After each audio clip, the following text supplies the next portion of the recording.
তো 7 শিশুর জানাজা কিছুক্ষণের মধ্যে চলছে প্রস্তুতি। শ্রমজীবী মানুষের ভাগ্য উন্নয়নে সবাইকে এগিয়ে আসার আহ্বান প্রধানমন্ত্রী।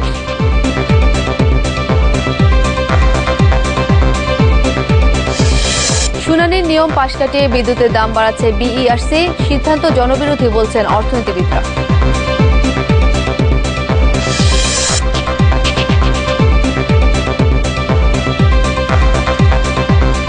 শুভেচ্ছা, আমন্ত্রণ নিউজ 24-এ।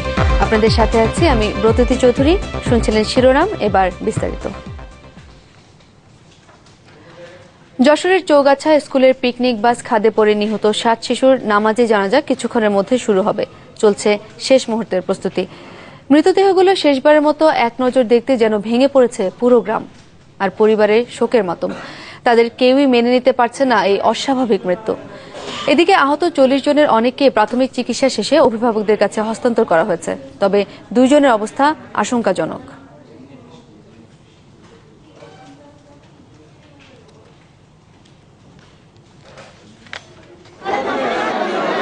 যে বয়সে পুতুল নিয়ে খেলার কথা, সে বয়সে মৃত্যুর শীতল চাদরে ঢাকা পড়ে আছে নিষ্পাপ 7টি প্রাণ।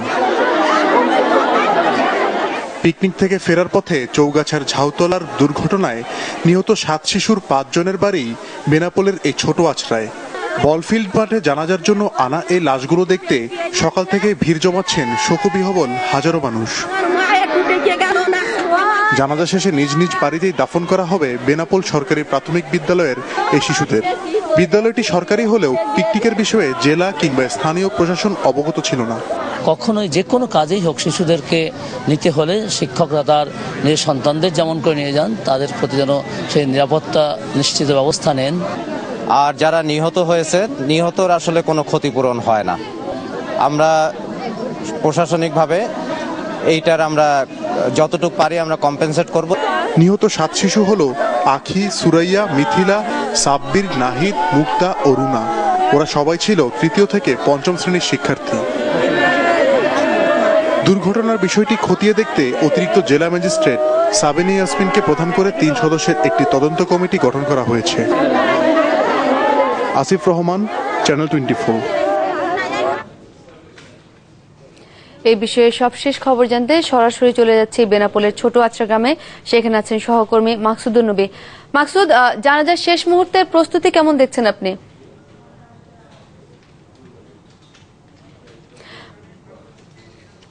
দর্শক, আপনারা জানেন যে মাকসুদ আছে বেনাপোলে, তিনি সকাল থেকে ওখানে আছেন এবং আমাদেরকে আপডেট দিয়ে যাচ্ছেন যে 7 শিশু মারা গেছে, তাদের জানাজার বিষয় এবং তাদের পরিবার সম্পর্কে। আমরা সকাল থেকে তার কাছ থেকে অনেক খবর পাচ্ছি এই মৃত্যুর বিষয়ে, এবং একটু পরে আমরা জানি যে একটু পরে জানাজা শুরু হবে এবং আমরা সরাসরি সেই জানাজাতে চলে যাচ্ছি। মাকসুদ, আপনি একটু জানাবেন যে জানাজার শেষ মুহূর্তের প্রস্তুতি কেমন দেখছেন? ব্রততী, এই মুহূর্তে দাঁড়িয়ে কথা বলছি যে বেনাপোল বল ফিল্ড মাঠ বলা হয় এটিকে, বেশ বড় একটি মাঠ। আপনি জানেন এই মর্মান্তিক ঘটনার যারা শিকার হয়েছেন 7টি শিশু, তাদের প্রতি তাদের বিদেহী আত্মার মাগফিরাত কামনার জন্য হাজার হাজার মানুষ এখানে জানাজায় অংশ নেওয়ার জন্য দূর দূরান্ত থেকে ছুটে এসেছেন। আপনি দেখছেন যে পুরো মাঠই কিন্তু ভরে গেছে। এখানে আসলে অসংখ্য মানুষ, সব শ্রেণী পেশার মানুষ, জেলা প্রশাসন পক্ষ থেকে জেলা প্রশাসক এবং প্রাথমিক ও গণশিক্ষা অধিদপ্তরের মহাপরিচালক থেকে শুরু করে বিশিষ্ট ব্যক্তিবর্গ, সব শ্রেণীর মানুষ এখানে জানাজা অংশ নেওয়ার জন্য দাঁড়িয়ে গেছেন। কিছুক্ষণের মধ্যেই জানাজা শুরু হবে। আপনি জানেন যে জানাজা পূর্ববর্তী কিছু কথাবার্তা বলা হয় স্বজনদের পক্ষ থেকে, এবং যেহেতু এটি একটি সরকারি প্রতিষ্ঠানের শিক্ষার্থীদের চলে যাওয়ার একটা হৃদয় বিদারক ঘটনা ঘটেছে, সেহেতু সরকারের পক্ষ থেকেও কেউ কেউ কথা বলছেন। তবে গুড়ি গুড়ি বৃষ্টি পড়ছে। আমরা জানতে পেরেছি যে দীর্ঘসূত্রিতা করা হবে না, খুব অল্প সময়ের মধ্যেই হয়তো জানাজা শুরু করা হবে। ব্রততী, আপনি নিশ্চয়ই দেখছেন যে কত বেশি উপস্থিতি। আসলে সড়ক দুর্ঘটনায় এত মানুষের নিহতদের জন্য এত মানুষের জানাজা পড়ার আসলে গত কয়েকটি ঘটনায় আমাদের মনে করিয়ে দেয় মিরের সরাইয়ের ঘটনা, এবং প্রখ্যাত চলচ্চিত্রকার তারেক মাসুদ এবং প্রখ্যাত চিত্রগ্রাহক মিশুক মুনিরের সেই সড়ক দুর্ঘটনায় নিহত হওয়ার ঘটনায়ও আমরা দেখেছি অসংখ্য মানুষ জানাজায় দাঁড়িয়ে গিয়েছিল। আজকেও কিন্তু তেমনটি আমরা দেখছি যে নিষ্পাপ 7-7টি শিশু, সেই 7-7টি শিশুর আসলে একেবারে নিরপরাধ ভাবে তারা পৃথিবী ছেড়ে চলে গেল, আসলে যা কখনোই কাম্য ছিল না কারোর জন্য। কেননা তারা একটি পিকনিকে যাচ্ছিলেন সরকারি স্কুলের পক্ষ থেকে। আসলে এর দায়ভার কে নিবে, সরকার নাকি স্কুল নাকি এই সমাজ নাকি পরিবহন খাতের মালিক কিংবা শ্রমিক কিংবা ড্রাইভারদের অসচেতনতা? যেই নিক, সবচেয়ে বড় সত্য হলো যে 7-7টি তাজা প্রাণ ঝরে গেছে। এখনো মৃত্যুর সঙ্গে পাঞ্জা লড়ছে আরো 15 জন সম্মিলিত সামরিক হাসপাতালে যশোরের, আপনি জানেন সেখান থেকে একজনকে ঢাকায় নেওয়ার জন্য ব্যবস্থা করা হচ্ছে। সবকিছু মিলিয়ে বলাই যায় যে একটা মর্মান্তিক ঘটনার অবতারণা এখানে হয়েছে। একই সাথে স্কুলের যে প্রধান শিক্ষক তিনিও কিন্তু বেশ আহত, তার অবস্থাও কিন্তু আশঙ্কাজনক। প্রতিটি আমরা সরকারি পর্যায়ে কেউ জানাজা এসেছে মাকসুদ? সরকারি পর্যায়ে কেউ জানাজা এসেছে? আমরা এখন পর্যন্ত আমরা জানাজা হলে কি আবারও জানাজায় ফিরে যাব। প্রতি ধন্যবাদ মাকসুদ আপনাকে। শ্রমজীবী মানুষই দেশের মূল চালিকা শক্তি উল্লেখ করে তাদের ভাগ্য উন্নয়নে সবাইকে এগিয়ে আসার আহ্বান জানিয়েছেন প্রধানমন্ত্রী শেখ হাসিনা। সকালে সচিবালয়ে শ্রম ও কর্মসংস্থান মন্ত্রণালয় পরিদর্শনে এসে এসব কথা বলেন তিনি। এবার মাননীয় প্রধানমন্ত্রী 5 জানুয়ারি নির্বাচনের পর ক্ষমতায় এসে প্রথমবারের মতো শ্রম ও কর্মসংস্থান মন্ত্রণালয় পরিদর্শনে এসে প্রধানমন্ত্রী শেখ হাসিনা বললেন, দেশের কর্মসংস্থান বৃদ্ধি ও শ্রমজীবী মানুষের জীবনমান উন্নয়ন করতে বিভাগীয় পর্যায়ে আলাদাভাবে শিল্পাঞ্চল করে তোলা হবে। তিনি আরও বলেন, বর্তমান সরকার যে হারে শ্রমিকদের বেতন ভাতা বৃদ্ধি করেছে, বিশ্বের অনেক উন্নত দেশেও এই হারে বেতন ভাতা বৃদ্ধি করা হয় না। যে কোনো উন্নত দেশ তাদের শ্রমিকদের বেতন এই হারে বৃদ্ধি করে নাই, যে 1600 টাকা থেকে একেবারে 4 বছরের মধ্যে আমরা 5300 টাকা করেছি। 2 ধাপে করেছি, কিন্তু 5300 কোনো উন্নত দেশ করেনি। আওয়ামী লীগ সরকার শ্রমিকদের বিদেশ যাত্রা সহজ করতে এরই মধ্যে অনেক কাজ করেছে উল্লেখ করে প্রধানমন্ত্রী বলেন, এত কিছুর পরও মানুষের ভুল পথে বাইরে যাবার একটি আকাঙ্ক্ষা রয়েই যাচ্ছে। এই প্রবণতা রোধে আরো বেশি সচেতনতা তৈরি করতেও প্রবাসী কল্যাণ মন্ত্রণালয়কে কাজ করার নির্দেশ দেন তিনি। আমরা এত সুযোগ সৃষ্টি করার পরেও কিছু মানুষের মাঝে কিন্তু এই ধরনের একটা আকাঙ্ক্ষা রয়ে গেছে। কেউ যদি বলে যে বিদেশে যেতে পারবে, তাহলে টাকা পয়সা যা লাগে দিয়ে পাসপোর্টে ঠিক নাই, ভিসা ঠিক নাই, কিন্তু মানে প্লেনে ভাবখানে এমন যে প্লেনে চড়তে পারলেই একদম মানে স্বর্গে পৌঁছে যাবে, এরকম একটা ভাব। এবং এভাবে কিন্তু বহু টাকা এখনো মানুষ নষ্ট করছে। এটার একটা ব্যাপক প্রচার দরকার। এটা বোধহয় প্রবাসী কল্যাণের থেকে আরেকটু ব্যাপক প্রচার করা দরকার। প্রধানমন্ত্রী বলেন, ষষ্ঠ পঞ্চবার্ষিকী উন্নয়ন পরিকল্পনাতে যেসব কর্মসূচি হাতে নেওয়া হয়েছে তা বাস্তবায়িত হলে মানুষের ভাগ্যের পরিবর্তন ঘটবে। একটা সুন্দর মানে সমাজ আমরা উপহার দিতে পারবো। সুস্মিতা ফেরদৌসি, চ্যানেল 24। বিরোধী দল বিনাশে চক্রান্তের অংশ হিসেবে দলের নেতাকর্মীদের সরকার কারাগারে পাঠাচ্ছে বলে অভিযোগ করেছেন বিএনপির যুগ্ম মহাসচিব রুহুল কবির রিজভী আহমদ। বলেন, একই কারণে সারা দেশে এখনো গুম, খুন ও বিচার বহির্ভূত হত্যা অব্যাহত রেখেছে সরকার। নয়াপল্টনে এক সংবাদ সম্মেলনে এসব অভিযোগ করেন তিনি। বলেন, একদলীয়ভাবে দেশ পরিচালনা করছে সরকার আর প্রতিহিংসার বশবর্তী হয়ে বিরোধী দলের উপর চালাচ্ছে নির্যাতন। যৌথ বাহিনী ব্যবহার করে উপজেলা নির্বাচনেও সরকার প্রভাব বিস্তার করেছে বলে অভিযোগ করেন তিনি। বলেন, সারা দেশে যৌথ বাহিনীর ভয়ে নেতাকর্মীরা এলাকায় থাকতে পারছে না। চরম অনিশ্চয়তার মধ্যে দলের নেতাকর্মী ও জনগণ দিন কাটাচ্ছে বলে অভিযোগ করেন রুহুল কবির রিজভী। 15 তারিখে পুড়িয়ে দিয়েছে। আমি এই ঘটনার তীব্র নিন্দা এবং এটা সরকারের যে উদ্ধত্ত অনাচার এবং দেশব্যাপী বিরোধী দল বিনাশের যে প্রচেষ্টা, এটি তারই অংশ। সরকার বিরোধী দল বিনাশ করার জন্য দলের জাতীয় নেতৃবৃন্দকে তাদের বিরুদ্ধে একের পর এক মিথ্যা মামলা দিয়ে মানসিকভাবে এবং শারীরিকভাবে বিপর্যস্ত করার জন্যই জাতীয় নেতৃবৃন্দকে কারাগারে পাঠাচ্ছে। পিকনিক বাস খাদে পড়ে নিহত 7 শিশুর জানাজা হচ্ছে বেনাপোলের বলফিল্ড মাঠে। সরাসরি চলে যাচ্ছে সেখানে।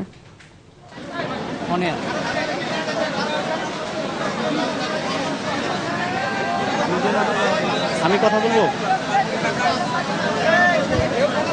ব্রততী জানাজা প্রস্তুতি একেবারেই চূড়ান্ত। আপনি দেখছেন কিছুক্ষণের মধ্যে জানাজা হবে। এত মানুষের জানাজা আসলে শুরু করার একটা সুশৃঙ্খলভাবে শুরু করতে যে সময়টা লাগে সেই সময়টাই নেওয়া হচ্ছে মূলত। খুব বেশি যে বিলম্বিত হয়েছে মোটেই না সেটি বলা যাবে না। খুব সংক্ষিপ্ত আকারে যে বক্তব্যর পর্যায়গুলো সেগুলো শেষ করা হয়েছে। জানাজায় অংশ নিয়েছেন হাজার হাজার মানুষ, এটি নিঃসন্দেহেই বলা যায়। আসলে শিশুরা সবসময়ই নিষ্পাপ, তারপরেও শিশুদের পরিবাররা যেন সেই শোক সামলে নিতে পারেন সেই কামনাই সবাই করবেন আজকের এই জানাজা থেকে। আসলে যে বিষয়টি বলবার সেটি হচ্ছে যে এমন দৃশ্য অবশ্যই এমন দৃশ্য সবাইকে সেই বিষয়টিতে মনোনিবেশ করায় বা নজর দেওয়ায় কিংবা রাষ্ট্রকে আবারও মনে করিয়ে দেয় যে আসলে সড়ক দুর্ঘটনা কখনোই কারো কাম্য নয়। আমরা একটু যদি দেখাই যে দূর দূরান্ত থেকে মানুষ বাড়ির ছাদে, বিভিন্ন উচ্চ ভবনের ছাদে দাঁড়িয়েও কিন্তু এই জানাজাতে নারীরা বিশেষ করে জানাজাতে শরিক না হলেও কিন্তু তারা এই ঘটনায় সমবেদনা, এক কথায় তার একটা প্রতিচ্ছবি ফুটে উঠেছে এখানে। প্রতিবাদ, শোক কিংবা বলা যায় এক ধরনের স্তব্ধতা।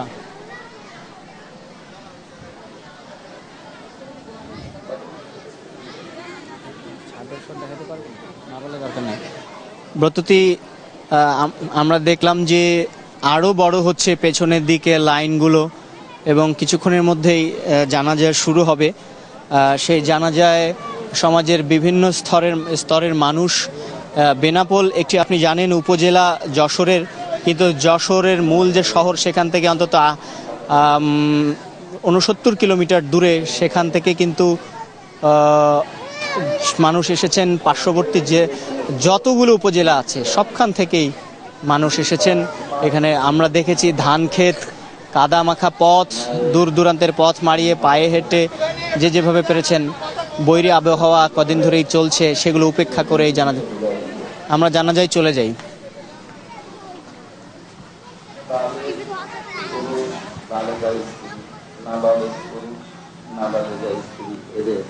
জানাজার ভিতরে দোয়া কিন্তু আলাদা। বালেগ নারী পুরুষ জানাজায় উপস্থিত হয়ে সকলেই তাদের জন্য দোয়া করে। আর এই মাসুম বেগুনা বাচ্চা যারা মৃত্যুবরণ করেছে, জানাজার দোয়ায়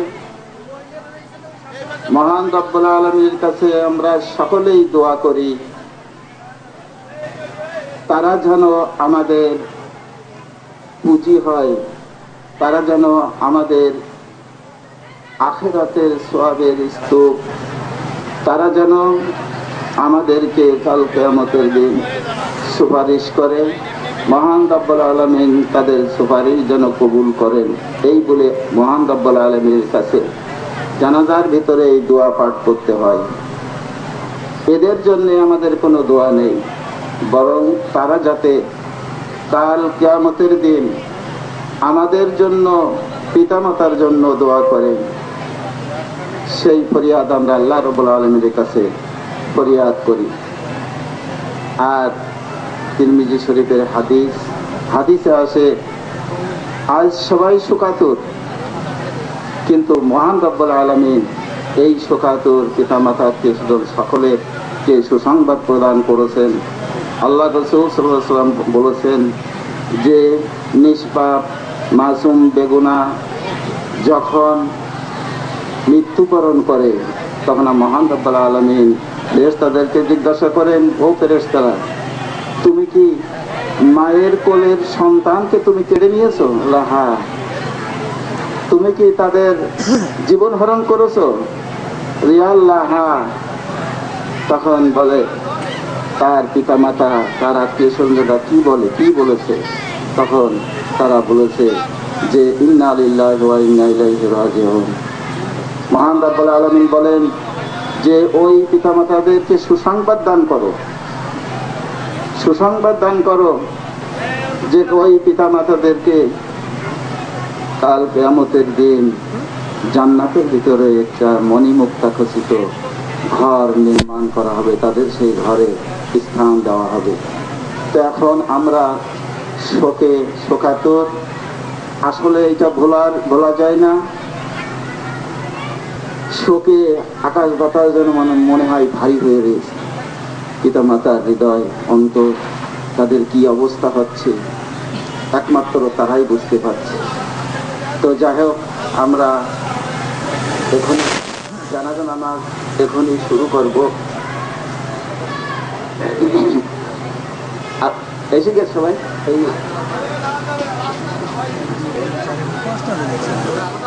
এগুলো সব মেয়ে, তো এগুলো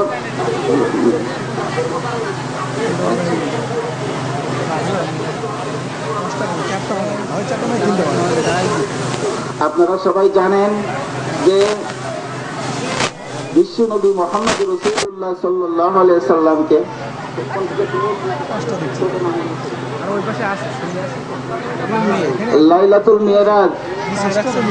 লাইলাতুল মিরাজে গমন করেছিলেন আল্লাহ রাব্বুল আলামিন। তার প্রিয় হাবিবের সাথে সাক্ষাৎ লাভের জন্য আল্লাহর হাবিবকে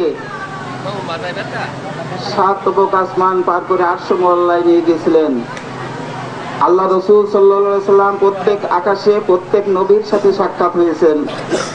সর্বশেষ বাইতুল মামুর যেখানে, সেখানে গিয়ে দেখেন যে হযরত মুসলিম জাতির পিতা হযরত ইব্রাহিম আলাইহিস সালাতু ওয়াস সালাম সেখানে বাইতুল মামুরে হেলান দিয়ে বসে আছে, আল্লাহর তাসবিহ পাঠ করছেন।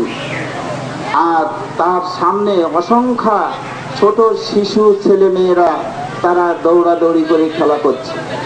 আল্লাহর হাবিব জিজ্ঞাসা করেন, ইয়া আখি জিবরাইল মান হাউলাই। হযরত জিবরাইল আলাইহিস সালাতু ওয়াস সালাম বলেন যে এই সমস্ত সন্তানেরা শিশু অবস্থায় পিতামাতার কোল ছেড়ে তারা চলে এসেছে। আর এই সমস্ত সন্তানেরা মহান রব্বুল আলামিনের দরবারে ফরিয়াদ করবে, হে আল্লাহ, আমাদের পিতামাতাদেরকে যতক্ষণ পর্যন্ত বেহেশতে না দিবেন ততক্ষণ পর্যন্ত আমরা কখনো বেহেশতে যাব না। আপনারা সবাই সুবহানাল্লাহ বলেন। ওই ছেলেটা নামিয়ে নিয়েছে, একটা ছেলে আছে নেই তো, সব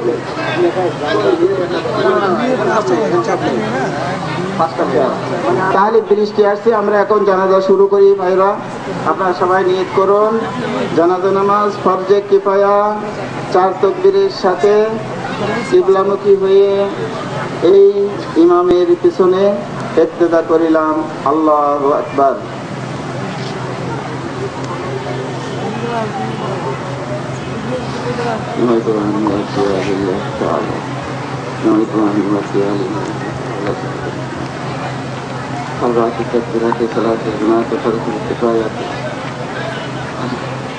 আল্লাহু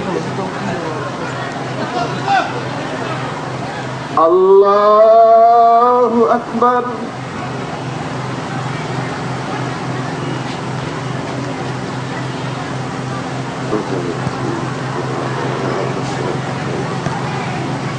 আল্লাহু আকবার।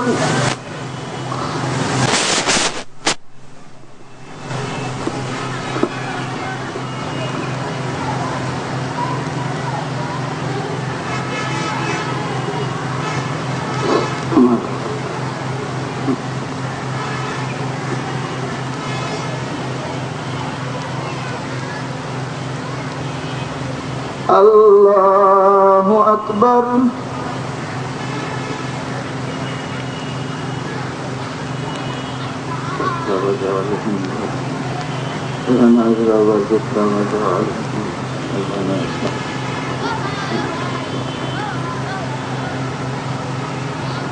আল্লাহু আকবার। আসসালামু আলাইকুম ওয়া রাহমাতুল্লাহ। আসসালামু সরাসরি দেখছিলেন পিকনিক বাস খাদে পড়ে নিহত 7 শিশুর নামাজে জানাজা। এখন চলে যাচ্ছে অন্য প্রসঙ্গে।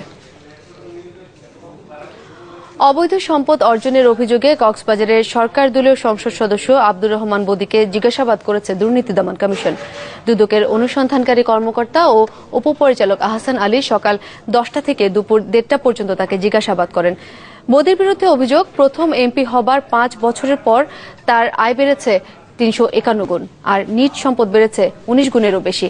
গত 5 বছরে আয় করেছেন 36,96,99,040 টাকা। তবে জিজ্ঞাসাবাদ শেষে তিনি সাংবাদিকদের বলেন, তার বিরুদ্ধে যে অভিযোগ তা ভিত্তিহীন।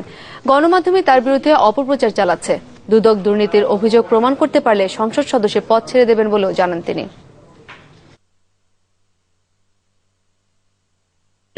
ব্যবসায়ী হিসাবে আমাকে বিভিন্ন পেপার পত্রিকার মধ্যে গডফাদার হিসাবে আপনারা অর্থাৎ মিডিয়া আমাকে দাঁড় করিয়েছেন। এটা কিছু কিছু আপনাদের কিছু কিছু সাংবাদিক ভাইরা আছেন যারা অযথা মানুষের চরিত্র হরণ করার জন্য জ্ঞান পাপী কিছু সাংবাদিক এগুলা করেছেন। দুদক কার্যালয়ে আছেন সহকর্মী শফিকুল ইসলাম সবুজ, সরাসরি চলে যাচ্ছে তার কাছে। সবুজ, জিজ্ঞাসাবাদ শেষে বদি আর কি বলেন, এছাড়া আর কাকে কাকে তলব করা হয়েছে? সকাল 10টা থেকে 1:10-12 পর্যন্ত কক্সবাজার 4 যে সংসদ সদস্য সরকার দলীয় আব্দুর রহমান বদিকে দুদক কার্যালয়ে জিজ্ঞাসাবাদ করা হয়েছে। জিজ্ঞাসাবাদ শেষে তিনি বেশ কিছুক্ষণ সাংবাদিকদের সঙ্গে কথা বলেন এবং সাংবাদিকদের বিভিন্ন প্রশ্নের উত্তর দেন। তার কথার যদি মোদ্দা কথা আমি 2-1 লাইনে বলি, তা হচ্ছে তিনি নিজেকে সম্পূর্ণ নির্দোষ দাবি করেছেন এবং তিনি বলেছেন যে গেল 5 বছর তার যে সম্পদ অর্জন তিনি করেছেন তা পুরোপুরি বৈধ পথে করেছেন। তো একটা বিষয় বলে রাখা ভালো যে 2008 সালে তিনি যে হলফনামা জমা দিয়েছিল, সেই হলফনামায় তার যে বার্ষিক আয় তিনি দেখিয়েছিলেন 2,10,000 টাকা। 5 বছর ব্যবধানে 2013 সালে তিনি যে এই হলফনামা নির্বাচন কমিশনে জমা দিয়েছেন, সেখানে তার বার্ষিক আয় তিনি দেখিয়েছেন 7,39,00,000 টাকা। অর্থাৎ দেখা গেছে যে তার এই যে 5 বছরের ব্যবধানে তার সম্পদ বেড়েছে প্রায় 351 গুণ। এইসব প্রশ্নের বিষয়ে তিনি বলেন, যদি দুর্নীতি দমন কমিশন তার এই সকল দুর্নীতির বিষয়ে যদি কিছু প্রমাণ করতে পারে তাহলে তিনি সংসদ সদস্য পদ থেকে পদত্যাগ করবেন। এছাড়া আজকে আমরা জানতে পেরেছি যে দুর্নীতি দমন কমিশন এরই মধ্যে 10ম জাতীয় সংসদ নির্বাচনে অংশ নেয়া 7 জন মন্ত্রী এমপির বিরুদ্ধে অনুসন্ধান শুরু করেছে। তারই অংশ হিসেবে কিন্তু আজকে প্রথম আব্দুর রহমান বদিকে জিজ্ঞাসাবাদ করা হয়েছে এবং আগামী 20 তারিখ সাবেক গণপূর্ত প্রতিমন্ত্রী আব্দুল মান্নান খানকে জিজ্ঞাসাবাদ করা হবে। আজকে তার জিজ্ঞাসাবাদের সেই নোটিশ দুদক কার্যালয় থেকে ইস্যু করা হয়েছে। এর পরবর্তীতে 23 তারিখ এবং 24 তারিখ 23 ফেব্রুয়ারি এবং 24 ফেব্রুয়ারি সাবেক 2 জন মন্ত্রীকে জিজ্ঞাসাবাদ করা হবে। তারা দুজনই এখন বর্তমানে সংসদ সদস্য রয়েছেন। একজন হচ্ছেন সাবেক স্বাস্থ্যমন্ত্রী আফম রুহুল হক, আরেকজন হচ্ছেন সাবেক পানি সম্পদ প্রতিমন্ত্রী মাহবুবুর রহমান। আসলে এই ছিল এখন পর্যন্ত দুদক কার্যালয়ে 10ম জাতীয় সংসদ নির্বাচনে অংশ নেয়া যে 7 জন মন্ত্রী এমপির বিরুদ্ধে অনুসন্ধান দুদক চালাচ্ছে তার সর্বশেষ তথ্য। সবুজ, আপনাকে ধন্যবাদ। দর্শক, কথা বলছিলাম সহকর্মী শফিকুল ইসলাম সবুজের সাথে, যিনি আছেন দুদক কার্যালয়। এ পর্যায়ে নিচ্ছে একটা বিরতি, আমাদের সাথেই থাকুন।